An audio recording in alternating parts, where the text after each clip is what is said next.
눈속임으로 대체할 수 없다. 여러분, 우리가요 진짜 믿음으로 정말 깨어있지 않으면 정말 우리가 어느 순간 그 세상의 그 지배적인 힘이나 뭔가 그 여론에 휩쓸려서 우리가 그 시대의 흐름으로 그냥 하나님의 흐름이 아니라 그 시대의 흐름으로 그냥 몰려갈 수가 있습니다. 그렇기 때문에 우리는 항상 깨어 있어야 되고, 깨어 있으려면 무엇을 붙잡아야 될까요? 하나님 말씀 붙들고 기도할 때 우리의 영이 깨어 있고 살아 있다는 거죠. 로마서 12장 2절 말씀 우리 같이 한번 다시 읽어봅시다. 시작. 너희는, 로마서 12장 2절 말씀 제가 읽을게요. 너희는 이 세대를 본받지 말고 오직 마음을 새롭게 함으로 변화를 받아 하나님의 선하시고 기뻐하시고 온전하신 뜻이 무엇인지 분별하도록 하라. 아멘. 우리에게는요 이 분별의 영이 필요한 거예요. 이건 내가 뭐 똑똑하고 뭐 많이 배워서 분별하는 게 아니라 성령님께서 우리 가운데 함께하여 주시고 성령께서 우리 가운데 그 조명하여 주셔서 딱 밝혀주시면 이게 옳은 것인지 옳지 않은 것인지, 이것이 하나님 보실 때 선한 것인지 선하지 않은 것인지를 딱 분별할 수 있는 영적인 지혜가 있다는 거예요.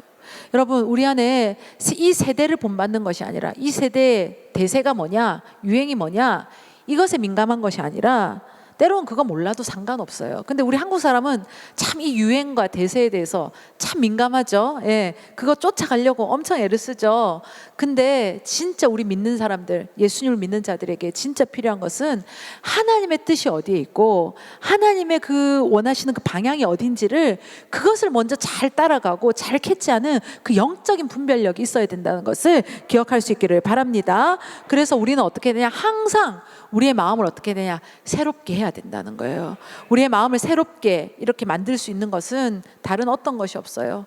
하나님 말씀, 그 온전하시고 우리를 완전케 하시는, 우리를 거룩해 정말 온전한 길로 이끄시는 그 하나님 말씀에 붙들려 있을 때, 그리고 그 말씀 붙들고 우리가 기도할 때, 그죠? 여러분, 우리가 밥을 먹죠. 오늘도 다들 식사 잘 하셨습니까? 예.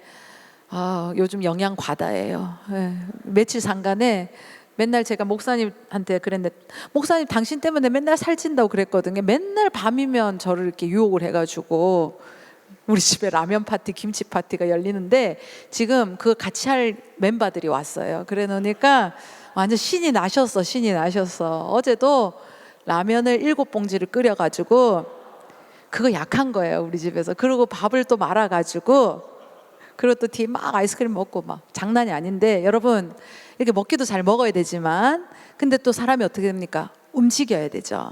우리가 영적인 공급, 하나님께서 우리에게 말씀의 꼴을 먹여주실 때 정말 그것을 잘 영양분을 섭취해야 돼요. 영적인 말씀의 공급을 받아야 돼요. 그런데 이 공급만 과잉되면 안 돼요. 이 근력이 있어야 되고 힘이, 우리가 탄력이 있으려면 뭘 해야 되는 거예요? 운동을 해야 되잖아요. 그게 뭐냐, 영적으로 근력을 만드는 것은 기도예요. 기도. 공급이, 영양분이 공급되고 그것이 힘있게 계속 유지되게 하려면 힘을 키워야 되는데 그게 기도. 그러니까 말씀과 기도는 어떻게 되냐, 함께 가야 되는 거예요. 네, 함께 가야 된다. 그래서 목사님께서 이제 부임하시고 우리 위드 바이블 시작했잖아요. 오늘 어디 성경 읽으셨어요? 뭐 그렇죠, 마태복음. 잘하고 계시구나. 마태복음 말씀을 읽었을 때 그 말씀 가운데 하나님께서 나에게 주시는 뭔가 메시지가 있을 때 그 말씀 붙들고 기도해야 되는 거예요. 네. 목사님이 개척 때부터 이것에 대해서 엄청 강조를 했어요. 여러분, 우리가 일주일에 한 번 엄청 잘 먹고 그 다음에 6일은 안 먹어, 이러면서 사람이 건강할 수가 있어요? 없어요? 없죠. 그런 것처럼 우리가 매일매일 먹어야 되고 움직여야지 사람이 건강한 것처럼 영적인 것도 마찬가지다라는 거죠. 우리가 이 세대에 휩쓸리지 않고 우리가 힘이 있고 뭔가 분별하려면 사람이 힘이 있고 또렷해야 되거든요. 그 영적인 분별력은 어디서 나오냐, 우리가 날마다 하나님의 말씀을 붙들고, 그 말씀을 붙들고 기도하며 나아갈 때 정말 우리가 이것이 무엇이 옳은지 아닌지 그 딱 분별할 줄 아는 힘이 우리 가운데 장착이 되어지고 생겨난다는 거죠.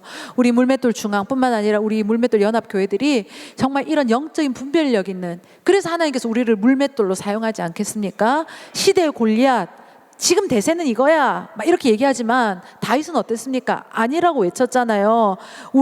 나의 능력은 누구에게 있다는 거예요? 하나님께 있다. 그죠? 세상이 볼 때 이 물맷돌이 뭐가 능력이 있어 보이겠어요? 하지만 하나님께서 그 그 다윗에게 임하시고 그가 잡은 것이 하나님께서 함께 하시니 그것 가운데 어떻게 합니까? 시대를 하나님께서 제패해 버리게 하시고, 그죠? 40일 동안 그 앞에서 아무도 하지 못했던 일을 다윗을 통해서 하나님께서 역사하셨지 않습니까?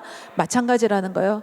지금 세대 가운데 흐르는 막 영적인 정말 혼란스럽고 많은 것들이 있어요. 이럴 때 우리는 더욱 하나님 말씀 붙들어야 돼요. 그러면 그 가운데 진리가 무엇인지, 정말 우리가 붙들어야 될 본질이 무엇인지를 하나님께서 분명하고 선명하게 딱 보여주실 거예요.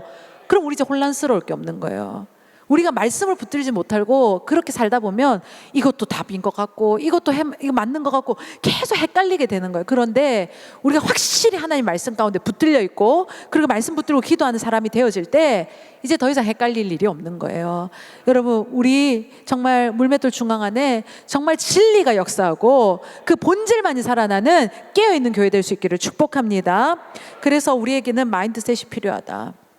정말 시대를 바라보는 정말 그 근본적인 사고방식, 가치관이 다른 어떤 것이 아니라 세상의 뭐 논리, 세상에서 유행하는 뭔가 이야기, 이슈 이런 것이 아니라 진리, 본질, 하나님의 말씀 가운데 있음을 다시 한번 기억할 수 있기를 바랍니다. 그런데 공중 권세 잡은 자들은 지금이나 아니 예수님의 시대에도, 아니 오늘 우리가 보는 이 구약, 이 출애굽 과정 속에서도 사람들의 눈을 여 사람들의 마음을 진리 가운데서 멀어지게 하고요. 정말 그리고 왜곡된 방향으로 우리를 유혹하거나 그 사람들을 휩쓸려 버리려고 계속적으로 시도하고 우리 가운데 항상 우리 주변에 언저리언저리 다니면서 그렇게 우리를 유혹하고 있더라는 거예요. 여러분, 오늘 우리는 진짜 그래서 오늘 진리 가운데, 그죠? 그래서 우리가 영적으로 분별되어 있지 않고 깨어 있지 않으면 눈속임 가운데 속아 넘어가는 거예요. 네. 그게 진리같이 보였는데, 그게 진짜같이 보였는데, 그런데 알고 봤더니 우리를 속이려고 하고 우리를 넘어뜨리려 하는 유혹일 때가 있더라는 거죠. 여러분, 우리가 진짜 말씀 붙들고 살아가 이 눈속임, 정말 세상에 그 뭔가 우리를 잠깐 유혹하려고 하는, 그 우리를 결론은 넘어뜨리려고 하는 그런 것에 넘어가는 것이 아니라 진리 가운데, 때로는 척박해 보여도요, 광야를 지나가야지 가나안 땅을 들어갈 수가 있는 것처럼 우리 가운데 하나님께서 그 광야 가운데 말씀으로 훈련시키실 때 정말 그 길을 끝까지 걸어가셔서 광야 패스하고 가나안 땅 들어가는 건 없어요. 그 가운데 그 훈련 다 그 과정을 거쳐서 하나님께서 단련시키시고 훈련시키셔서 딱 그 땅 들여보내실 때 다 함께 그 자리에 있는 우리 모두가 될 수 있기를 축복합니다. 자, 오늘 물이 나옵니다. 어떤 물이냐? 나일강. 저도 얼마 전에 보고 왔는데 정말 나일강이요, 이 애굽 사람들에게는 어떤 존재인가, 정말 특별한 존재였다는 거예요. 왜냐하면 이들은요 97%, 이 애굽 사람의 97%가 이 당시에 나일강 유역 나일강 그 근처에서 다 밀집해서 살았다는 거예요. 그러니까 거의 대부분의 사람들이 어디 옆에서 살았냐면 나일강 옆에서 살았다는 거예요. 거기서 자기들의 모든 삶의 기반이 이루어졌어요. 그러니까 거기는, 그 나일강은 그냥 강이 아닌 거예요. 그냥 흘러가는 강이 아니라 자기의 생명줄이고 그리고 자기 삶의 근원이 되는 곳이 바로 어디였냐면 나일강이었습니다. 그리고 그 애굽의 신화에 따르면 이 나일강은요, 크눔이라는 창조의 신이 그 강을 지키고 있다라고 이제 그들은 믿었어요. 뿐만 아니라 거기 또 이제 사후세계, 죽음과 부활을 관장하는 신 오시리스라는 그 신의 생명, 그 흐르는 그 물이요, 그의 생명의 핏줄이다라고 이제 그들은 여겼어요. 그래서 이따금씩 나일강에 적조 현상, 그러니까 빨갛게 물이 이게 그렇게 되는 거 있잖아요. 그게 일어나면 오시리스의 그 생명의 피가 흐르고 있구나라고 사람들은 믿었다는 거예요. 그래서 마치 꼭 피가 흐르는 것 같은, 그 신의 피가 흐르고 있다. 그래서 그들은 그 예전에 그 이푸어라는 애굽인이 쓴 시에도 보면 이렇게 이 적조 현상을 보면서 신의 진노와 혼란이 찾았다, 이제 적조 현상이 나면 신이 노했다라고 사람들은 당시에 생각을 했다는 거예요. 또 뿐만 아니라 보면 이 나일강에는 또 어떤 신이 있다고 생각했냐면 풍요의 신이, 히피라는 그 신이 있다고 이들은 생각했습니다. 그래서 그 강물이 범람할 때 땅을 어떻게 합니까? 비옥하게 하고, 그리고 이제 그 비옥하게 한 땅에서 뭐가 잘 되냐면 농사가 잘 되겠죠. 그러니까 이 신이 또 있다. 그러니까 사람들이 먹는 것, 그죠? 자기들의 뭔가 모든 생명의 근원, 그리고 그 신들이 그 강 안에 정말 많다라고 이들은 믿고 있었다는 거죠. 오늘 우리가 읽은 이 본문은요, 하나님께서 모세와 아론을 통해서 애굽 사람들이 모두 믿고 있었던, 그리고 그들이 정말 특별하게 생각한다 이 나일강, 그죠? 그리고 이들의 믿고 있었던 그 신하들을 하나님께서 다 뒤흔드시는 이야기가 나오고 있다는 거예요. 자, 14절에 보니까요. 여호와께서 모세에게 이르시되 바로의 마음이 뭐하답니까?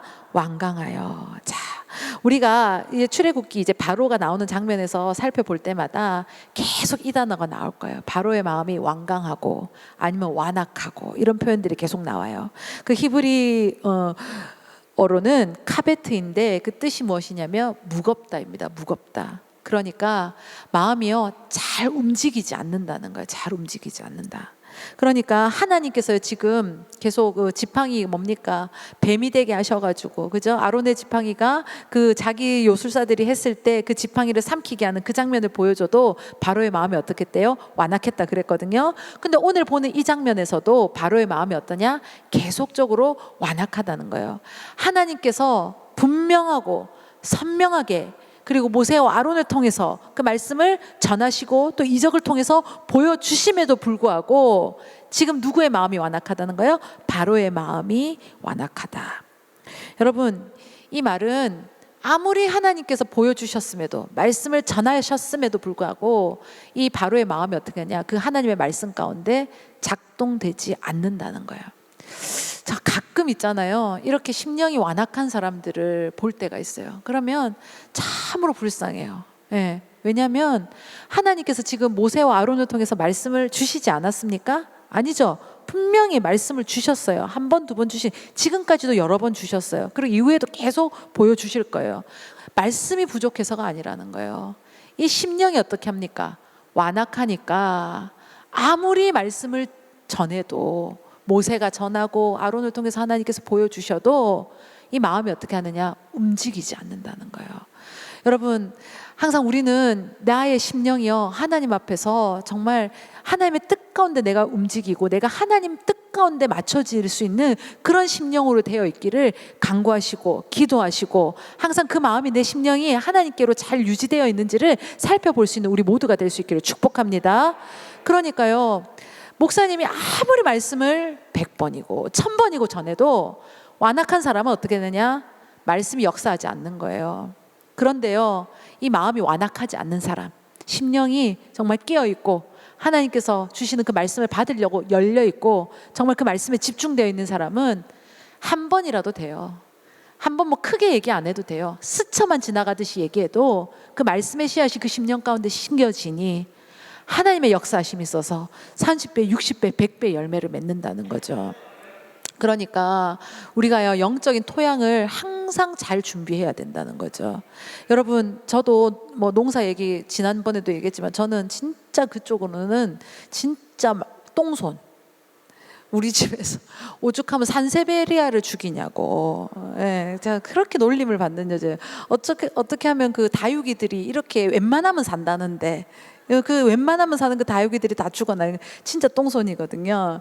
그런데 여러분, 진짜 우리가 붙들어야 될 정말 하나님 가운데 정말 붙들려야 될 심령을 지켜내는 것이 참으로 중요하더라는 거예요. 농사 짓는 분들 보니까요, 한 번만 땅을 기경하는 게 아니더라고요. 때마다 땅을 기경하고, 그죠? 겨울 지나고 봄이 되면 그때는 무조건 기경을 하고, 뭔가 바다에 뭔가 좀 좋지 않은 것들이 있으면 잡초가 들어오거나 뭐 돌뿌리가 있거나 뭐 좋지 않으면 또 계속 기경해서 그걸 패내서 정말 좋은 땅으로 좋은 흙으로 만드는 작업을 끊임없이 할 때 어떤 열매가 맺히냐? 좋은 열매가 맺혀지고, 예, 맛있는 열매가 맺혀지더라는 거예요. 여러분, 제가 전라도는 진짜 인정을 해요. 뭘 인정하냐? 땅의 흙이 좋은가 봐요. 예전에 목사님이 전라도에 집회를 가셨다가 거기서 이제 전라도 교회에서 이제 뭔가 그때 농산물 이런 것들을 막 잔뜩 실어 갖고 왔어. 근데 그 중에 하나가 뭐였냐면 고구마였거든요. 나는 고구마가 잘생긴 건 처음 봤어요. 나 고구마 잘생긴 거 여러분 알아요? 고구마 울퉁불퉁하잖아요. 아니요. 그 고구마가 어디 들어가는 고구마냐고 들었냐면 청와대 들어가는 고구마라는 거예요. 근데 진짜 미끈하고 잘생기기가, 맛이 좋기가 이루 말할 거예요. 근데 왜 이렇게 좋을까 생각했더니 그 전라도 무안의 땅이 좋다는 거예요. 여러분, 우리도 그냥 똑같은 울퉁불퉁 고구마가 아니라 청와대 들어가는 고구마 같이 미끈하게 잘 빠진 고구마 캘 수 있어요. 영적으로 우리가 계속 뭐 해야 되냐? 기경해야 된다는 거예요. 여러분, 우리의 심령이 오늘 이 바로의 이 완악함이 아니라 정말 하나님께서 기뻐하시고 하나님께서 심겨 주실 때 정말 그 씨앗이 심겨지고 뿌리 내릴 수 있고, 그리고 줄기가 자라고 잎이 나고 그저 꽃이 피고 열매 맺는 것처럼 정말 하나님의 말씀에 씨앗이 심겨질 때 정말 잘 자랄 수 있는 그런 영적인 토양으로 내가 준비되어지기를 날마다 사모하는 우리 모두가 될 수 있기를 축복합니다. 그랬을 때요, 오늘 바로의 마음이 계속 완강해요. 왜 그런가? 아까도 말씀드렸지만 이 10년 가운데 지금 뭐가 자리 잡고 있냐면 이 나일강에 있는 그 우상들, 그저 그들이 신이라고 믿고 있는 이것들이 너무나도 완고하게 그 바로의 10년 가운데 자리 잡고 있으니까 이것이요, 하나님께서 말씀을 주심에도 불구하고 이것이 역사되어지지 못하다는 거예요. 그러면서 그는 오늘 아침에 보면 그 15절에 보니까 아침에 너는 바로에게로 가라 이렇게 있어요. 왜 아침부터 바로에게 가라 그런데 어디로 가냐면 나일강으로 가라는 거예요. 이 말은 지금 바로가 어디에 있다는 얘기냐면 나일강에 있다는 거죠. 그것은 무슨 말이냐? 바로가 아침에 목욕하러 나일강에 갔을까요? 그게 아니에요. 거기서 뭐 하냐면 아까도 제가 설명했던 그 신들, 나일강에 신이 하나만 있는 게 아니라 여러 신이 있었거든요. 근데 그 신들에게 지금 뭐 하러 가냐면 예배하러 가는 거예요. 제사 드리러. 그러니까 아침에 그 나일강에 가서 바로가 계속 안 될 것에 제사하는 거예요. 예배 드리는 거예요. 그것이 이 제국 가운데 수천 년, 수백 년간 이어온 전통이었고, 그리고 그 예배하는 그렇게 제사 드리는 이 모습이 뭐를 강화시켜주냐면 그 바로의 왕의 그 권위와 그 전통성을 강화시켜주는 그 행위였기 때문에 바로는 아침마다 거기 가서 제사 드리고 예배 드리고 이런 모습들을 계속 가졌다는 거예요. 그럴 때 하나님은 그 현장에 지금 찾아가셔서 보여주시는 거예요. 바로 네가 지금 예배하는 그 대상, 그것이 진짜 신이 아니고 참된 신이 아니고 지금 내가 말하는 나 여호와, 이 나만이 참된 신임을 알게 하겠다. 보세요, 그 나일강, 정말 그들이 숭배하고 그들이 특별하게 생각하는 그 신들이 존재하는 그 강에 가서 지금 누가 예배하고 있냐면 바로는 가서 예배를 하고 있습니다. 예배를 드리고 있습니다. 그렇지만 그 현장에 지금 누가 가셨냐면 하나님께서 모세와 아론을 통해서 하나님 여호와이심을 보여주신다는 거예요. 네가 아무리 거기 예배하고 거기를 숭배한들 진짜 신은 누구다는 거예요? 나 여호와라는 것을 하나님께서 보여주시는 거다. 그러면서 16절에 보니까 그에게 이르기를 히브리 사람의 하나님 여호와께서 나를 왕에게 보내어 이르시되 내 백성을 보내라. 지금 하나님은요, 그들은 애굽 사람들은 바로는 이 이스라엘 백성들을 어떻게 보냐면 히브리 노예로 보고 있어요. 그렇지만 하나님은 이들을 뭐라고 부르냐면 내 백성이라고 부르신다는 거죠. 여러분, 하나님께서는 바로의 백성이 아니라 지금 누구의 백성을 찾으신다는 거예요? 나의 백성을 찾고 계신다는 거예요. 여러분, 세상 속에서 우리가 살아가고 있을지라도 하나님께서는 우리를 그렇게 바라보시는 것이 아니라 하나님께서는 그 가운데 살고는 있지만 우리를 어떻게 보냐? 나의 백성, 나의 자녀로서 하나님께서는 다 눈동자같이 우리 한 사람 한 사람을 다 지켜보고 계시고 하나님 그 인생들을 찾고 계시다는 것을 기억하실 수 있기를 바랍니다. 그러면서 그 인생들을 찾아서 어떻게 할 것이냐, 16절 뒤에 보니까 그러면 그들이 이 광야에서 나를 섬길 것이니라. 자, 나를 섬긴다는 것이 뭐냐면 지금 하나님을 예배하게 만들겠다는 거예요. 지금 그들의 현실은 어쩌면 애굽의 노예로서 그 가운데 히브리인 사람들이 볼 때는 완전 히브리 노예로서밖에 취급당하고 있지 않지만 하나님께서 이들을 향하여 보실 때 이들은 그런 노예가 아니야. 이들은 나의 백성이고 나의 자녀야. 그리고 나는 이들을 통해서 뭘 받으시겠다? 예배를 받으시겠다라고 말씀하고 계신다는 거죠. 여러분, 하나님께서 오늘 이들을 구원하시는 그 이유와 목적이 무엇인지에 대해서 오늘 이 장면에서도 보여주신다는 거예요. 하나님께서 내 백성을 찾으셔서 그들을 통해서 뭘 받으시기를 원하시냐면 예배 받으시기를 원하신다. 우리는 이 인생 가운데 여기서 살아가는 이 땅 가운데서 살아가는 그 인생의 목적이요, 우리는 그냥 이 땅에서 막 잘 살고 잘 먹고 뭘 이루는 것이 우리의 목적이 아니라, 우리가 삶을 살아가는 이유가 아니라 우리의 존재의 이유는 이 땅 가운데서 뭐 하는 것이냐? 하나님을 예배하는 것이고 그분을 영화롭게 하는 것이라는 것을 기억할 수 있기를 바랍니다. 그러니까 우리가 구하는 것이 진짜 영적인 것이 더 되었으면 좋겠어요. 우리는 너무 인간적인 것, 세상적인 것들을 구할 때가 많아요. 그죠? 너무 이 땅에서 어떻게 잘 살았으면, 이 땅에서 뭐 좀 더 배불렀으면, 이 땅에서 좀 더 높아졌으면, 이런 걸 구할 때가 많은데, 우리가 진짜 이 땅에서 구해야 될 것은 내가 하나님을 예배하는 자로서, 그죠? 주님을 영화롭게 하는 자로서 내가 그 삶과 그 목적대로 잘 살아가고 있는지를 항상 점검해야 되고, 그 삶의 방향이 정말 주님 뜻 가운데 잘 이루어지고 있는지를 살펴야 된다는 거죠. 교회도 마찬가지입니다. 우리가요, 많은 자들이 이 자리에 모여 있지만 우리가 그냥 많이 모여 있는 것이 목적이 아니에요. 우리는 모여서 뭐 해야 되느냐? 진짜 하나님을 예배해야 된다는 거. 우리 물맷돌 중앙교회가 진짜 뭐 하는 공동체가 돼야 되냐면 하나님을 예배하는 공동체가 돼야 된다는 것을 기억할 수 있기를 바랍니다. 지금 이걸 가르쳐야 되고 이걸 알려줘야 된다는 우리 이 영적인 이 요즘 현실의 세계, 이 마지막 때라서 그런 거예요. 여러분, 우리가 무엇 때문에 존재하고 어디를 바라봐야 되는지 그 영적인 시선이 제대로 잡혀있는 우리 모두가 될 수 있기를 축복합니다. 우리는 주님을 예배하는 자로 이 자리에 있어야 되고 우리는 하나님을 영화롭게 하는 그 사명으로 이 땅에 있다는 것을 기억하며 살아가는 우리 모두가 될 수 있기를 축복합니다. 그래서 내일 우리가 피아워십 하는 것도 행사가 아니에요. 정말 하나님께 더 뜨겁게 찬양하고 주님을 예배하는 것이고, 우리가 연합 예배로 모이는 것도 더욱더 주님 앞에 진실로, 그리고 그 진리 가운데 정말 우리가 함께 모여서 예배할 때 하나님께서 그 가운데 허락하시는 하나님의 특별한 은혜가 있기 때문에 그것을 사명하며 내가 진짜 예배자로 그 자리에 서겠습니다라는 마음으로 이 자리에 오는 것이지, 이거 얼마나 모일까? 이런 거 아니라는 거예요. 이거 어디서 왔나? 구경하는 거 아니라는 거죠. 여러분, 한 사람도 구경꾼 되거나 주변인 되지 마시고 진짜 은혜의 주인공 될 수 있는 참 예배자 될 수 있는 우리 모두가 될 수 있기를 축복합니다. 그래서요, 17절에 하나님 말씀 보니까 여호와가 이같이 이르노니 내가 이로 말미암아 나를 여호와인 줄 알리라. 볼지어다 내가 내 손의 지팡이로 나일강을 치면 그것이 피로 변하고. 지금 하나님께서요, 뭐로 치라고 얘기하셨냐면 지팡이로 치라고 얘기하셨어요. 히브리어로 나카, 뭐하냐? 공격하다는 거예요. 지금 하나님께서 어디를 공격하는 거냐면 나일강을 공격하라는 거예요. 아까도 말씀드렸지만 그 나일강은 그냥 강이 아니에요. 그 안에는 사람들이 뭐합니까? 우상 숭배하고, 그저 그 안에는 하나의 우상이 아닌 여러 개의 우상들이 그 안에 다 포함되어 있는 그런, 어쩌면 영적으로는 혼탁하고 더러운 강일 수 있다는 거죠. 그것 가운데 지금 누가 보여주시는 거예요? 누가 확실하게 심판하시는 거냐? 하나님께서 그 강에 심판하게 하시면서 보여주시면서 하나님께서는 이제 알게 하시는 거예요. 애굽이 절대적으로 붙들고 있었던 그 나일강의 신들을 공격하면서 그들이 얼마나 아무것도 아닌지, 무력한 것인지 천하의 온 땅 가운데 이것을 알게 하겠고 폭로하겠다는 하나님의 뜻이라는 겁니다. 하나님은 이것을 통해서요, 이스라엘을 보낼 것을 요구하는 하나님이 어떤 하나님이신지도 보게 하시고, 그리고 이것을 누가 조금씩 알아갈 거라고 얘기하시냐면 바로 지금 심령이 완악해서 완벽하게 이해하지 못하고 그것을 받아들이고 흡수하지 않지만 어쨌든 바로가 이것에 대해서 하나님의 존재를 알아가는 과정으로 하나님께서 삼겠다라고 말씀을 주고 계신다는 거예요.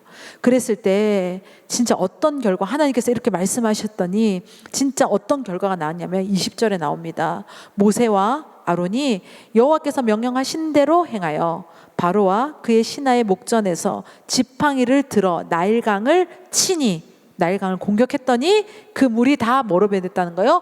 피로 변하고. 이제는 그가 아까 그들이 물이 좀 빨갛게 보이는 그 적조 현상이 일어날 때 신이 노했다 막 이렇게 생각하면서 달래는 막 제사를 드리고 그랬잖아요. 근데 진짜 그 적조의 현상 그 정도가 아니라 진짜 그 물이 뭐로 변했다는 거예요? 피로 변했다는 거예요. 여러분, 물이 피로 변하는 거 보신 적 있으세요? 없죠. 보고 싶습니까? 별로 보고 싶지 않죠. 오늘 성경의 기록에 보니까요, 그 피로 변해서 그냥 색깔만 빨간 게 아니라 진짜 피만 흐르는 것이 아니라 그 안에 어떤 역사가 일어났느냐. 21절에 보니까 나일강의 고기가 어떻게 됩니까? 다 죽고 생명이 있을 수가 없다는 거예요. 다 죽고 그 물에서는 뭐가 납니까? 악취가 나면. 여러분, 피 냄새, 그죠? 정말 상상만 해도 싫습니다. 그죠? 그러면서 애굽 사람들이 나일강 물을 어떻게 합니까? 마시지 못하며 애굽 온 땅에는 뭐가 있다는 거예요? 피가 있다는 거예요. 정말 흐르는 강물 생각하면 우리가 연상되어지는 그것이 아니라 지금 그냥 적조 현상 정도가 아니라 정말 그 물이 다 뭐로 변했다는 거예요? 새빨간 피로 변해서 그 안에 있었던 물이 있을 때는 생명이 살 수 있었지만 이제 피로 변하니 그 안에 생명이 하나도 있을 수 없고 생명만 없는 게 아니라 여러분 죽으면 어떻게 됩니까? 시체가 만약에 이런 거 뭐 사체가 있으면 어떻게 합니까? 썩으면 냄새 나잖아요. 그런 것처럼 어떻게 합니까? 그 안에 맑은 깨끗한 그런 것이 아니라 정말 눈을 뜨고 볼 수도 없고 코로 맡을 수도 없는 악취가 나는. 그래서 사람들이 목이 마르지만 그 악취 나는 피를 그죠? 마실 수가 없잖아요. 드라큘라도 아니고 어떻게 먹어요. 그죠? 그 악취 나는. 정말 이랬을 때 어떻게 하느냐. 사람들은 보게 된다는 거예요. 역사를 일으키시는 분은 애굽 나일강에 자기들이 믿었던 그 수호신, 그들이 믿었던 그 신들보다 더 강하신 분이 누구시라는 거예요? 하나님, 여호와시라는 것을 확실하게 보여주는 장면이다. 여러분, 그들은요 97%가 나일강 근처에 살았어요. 왜? 거기 있어야지 삶을 이어갈 수가 있었고 삶의 모든 시작이 거기서 시작되었고 모든 것들을 유지할 수가 있었기 때문에 그곳에 살았는데 지금 하나님은 보여준다는 거예요. 그토록 그들이 믿었던, 의지했던, 그들이 완벽하다고 생각했던 이 나일강이 그들의 삶을 완전 비탄하게 만들고 뭐도 하나 살 수 없게 만드는, 생명은 존재할 수 없게 만드는 정말 안타까운, 정말 상상하기도 싫은 정말 그런 현실이 되어진다는 것에 대해서 오늘 말씀은 보여주고 있더라는 겁니다.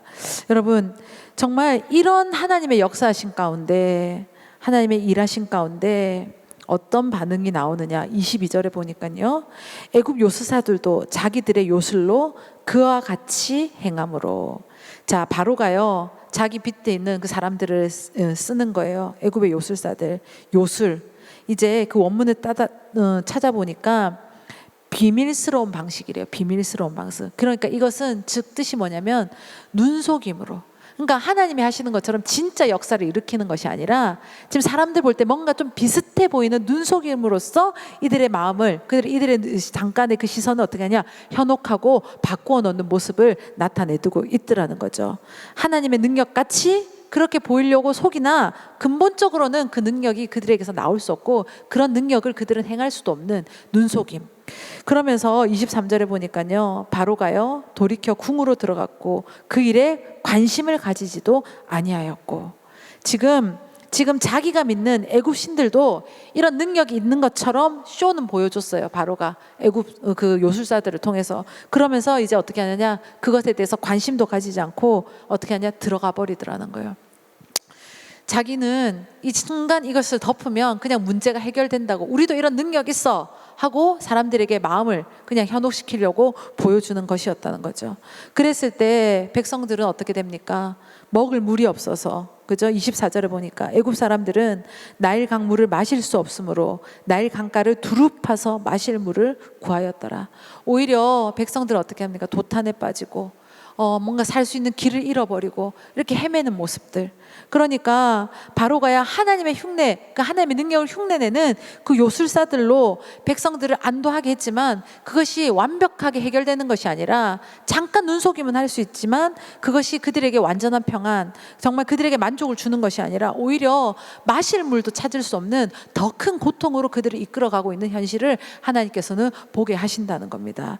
여러분, 우리가요 진짜 내 삶을 돌아보며 나아갈 때 정말 때로는 그냥 순간적인 눈속임으로 뭔가 덮어버리고 해결하려고 하는 그런 모습들이 내 안에는 없었는지를 한번 돌아볼 수 있는 믿음의 자들 될 수 있기를 축복합니다.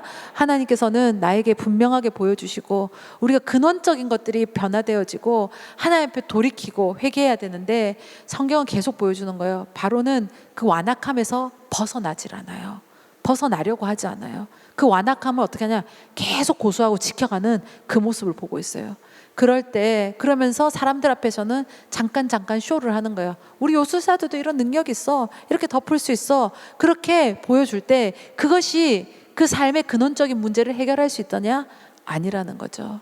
여러분, 때로는 하나님께서 우리에게 그 근원적인 것들을 정말 하나님 앞에 인정하고 완악함이 아닌 하나님 앞에 인정하고 회개하는 심령으로 엎드릴 때 하나님께서 그 모든 것들이 근원적으로 회복되어지고 다시 살아나게 하시는 역사를 보게 하실 것인데, 정말 사람들 앞에서나 하나님 앞에서나 그런 마음 없이 완악함으로 갈 때는 어떤 문제도 해결될 수 없다는 것을, 눈속임은 잠깐 할 수 있어요. 하지만 그것이 해결될 수 없다는 것에 대해서 오늘 하나님께서는 우리에게 말씀하고 계신다.